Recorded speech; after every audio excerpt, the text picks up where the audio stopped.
Hai, kembali lagi dengan saya di sini Christine Monica. Kali ini saya akan memaparkan materi mata perkuliahan Sistem Informasi Manajemen dengan subjudul Data, Informasi, dan Knowledge.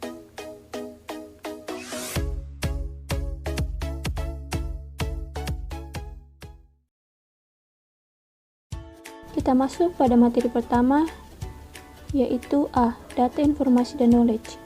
Informasi tidak hanya sekedar produk sampingan, namun sebagai bahan yang menjadi faktor utama yang menentukan kesuksesan atau kegagalan. Oleh karena itu, informasi haruslah dikelola dengan baik. Informasi adalah data yang diolah menjadi bentuk yang lebih berguna, lebih berarti, dan bermanfaat bagi penggunanya.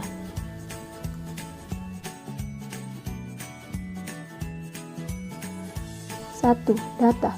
Data adalah fakta mentah yang belum mempunyai arti yang nanti akan dikumpulkan dan diolah menjadi informasi.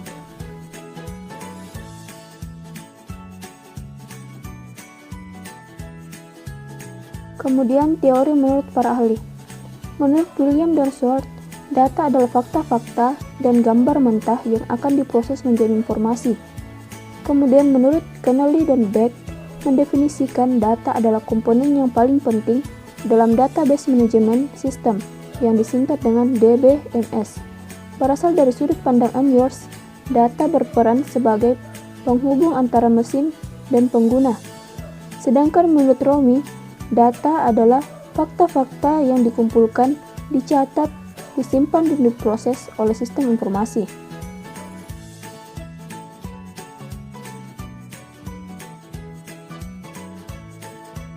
Dua, informasi. Informasi adalah kumpulan data yang telah diolah, diproses, dan dimodifikasi sehingga data tersebut memiliki arti atau makna bagi penggunanya.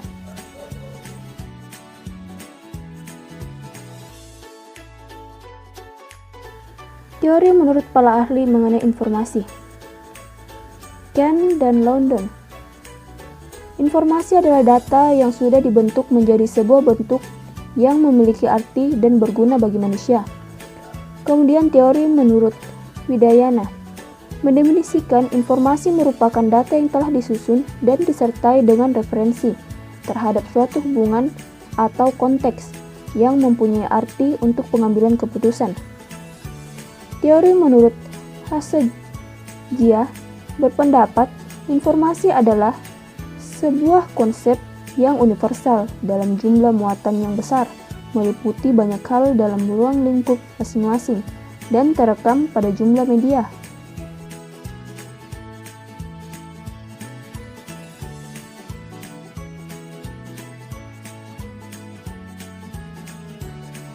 Kualitas informasi tergantung pada 4 hal, yaitu 1. Akurat, 2. Tempat waktu, 3. Relevan, 4. Ekonomis.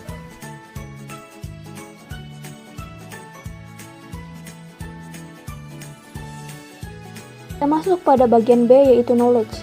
Knowledge adalah informasi dilengkapi dengan pemahaman pola hubungan dari informasi disertai pengalaman baik individu maupun kelompok dalam perusahaan.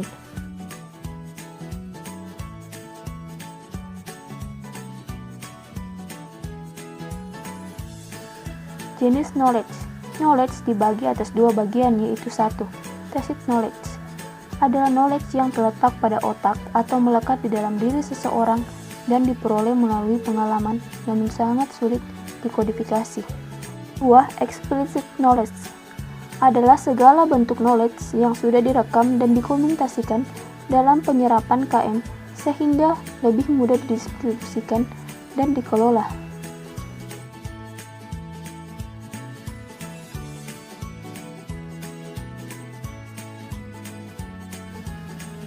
Pada bagian C, perilaku informasi. Perilaku informasi merupakan keseluruhan perilaku manusia yang berkaitan dengan sumber dan saluran informasi. Merupakan upaya untuk menentukan informasi dengan tujuan tertentu sebagai akibat dari adanya kebutuhan untuk memenuhi tujuan tertentu. Merupakan perilaku dari tingkat mikro, berupa perilaku mencari yang ditujukan seseorang ketika berinteraksi dengan sistem informasi, terdiri dari tindakan-tindakan fisik maupun mental yang dilakukan seseorang ketika mengubah informasi yang ditemukan dengan pengetahuan yang sudah dimiliki sebelumnya. Pengguna informasi adalah pihak yang menerima atau menggunakan informasi. Pengguna informasi dapat menentukan kualitas seperti apa menyampaikan, apa dan bagaimana kebutuhan informasi mereka.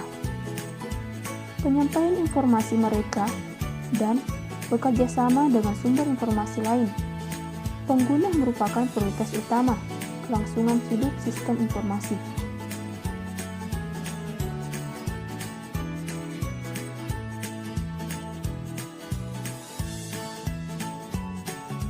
D. Kebutuhan informasi.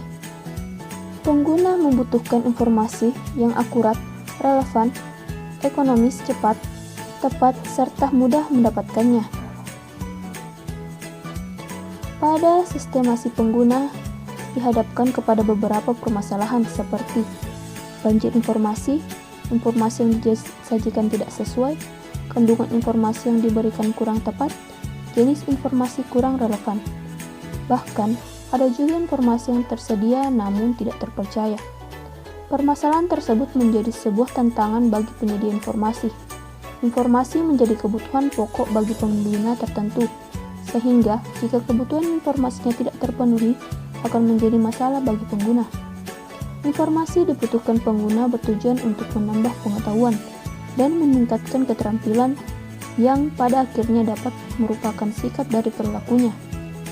Kebutuhan informasi bagi setiap pengguna berbeda-beda antara pengguna yang satu dengan yang lainnya.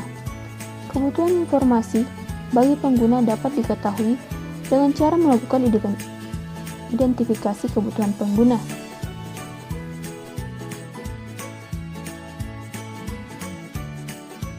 1. Mixed Knowledge Management Cycle berfokus pada tingkat kondisi yang diperlukan oleh organisasi untuk menyukseskan bisnis.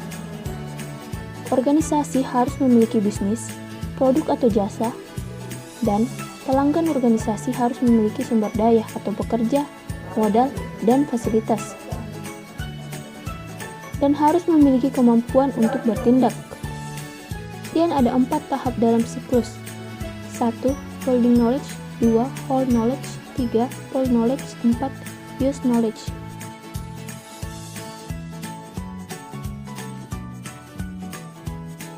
Bangun knowledge mengacu pada aktivitas dari mulai penelitian pasar, survei, persaingan, integrity, dan aplikasi penggalian data atau data mining application.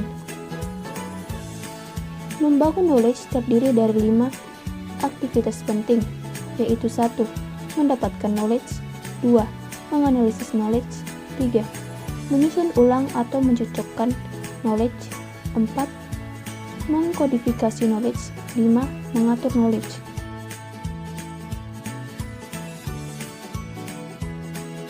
Sedangkan membangun pengetahuan mengarah pada aktivitas dari mulai penelitian pasar, survei, pengetahuan tentang pesaing, dan aplikasi data mining.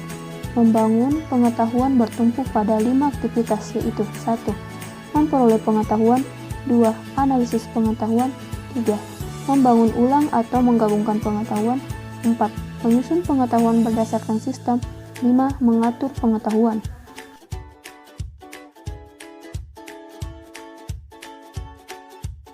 2. Keputusan pengguna. Keputusan merupakan respon pengguna terhadap evaluasi ketidaksesuaian yang dirasakan antara harapan sebelumnya dengan informasi yang dirasakan setelah pemakaian. Kepuasan pengguna sebagai tanggapan emosional para evaluasi terhadap pengalaman pengguna dari informasi yang dipakainya. Kepuasan pengguna merupakan evaluasi pengguna di mana alternatif yang dipilih sekurang-kurangnya sama atau melampaui harapannya. Ketidakpuasan pengguna akan timbul jika hasil outcome tidak memenuhi harapannya. Kepuasan tidak selamanya diukur dengan uang, tetapi lebih didasarkan kepada pemenuhan persyaratan tentang apa yang dibutuhkan seseorang. Kepuasan dapat dipandang sebagai suatu perbandingan apa yang dibutuhkan dengan apa yang diperoleh.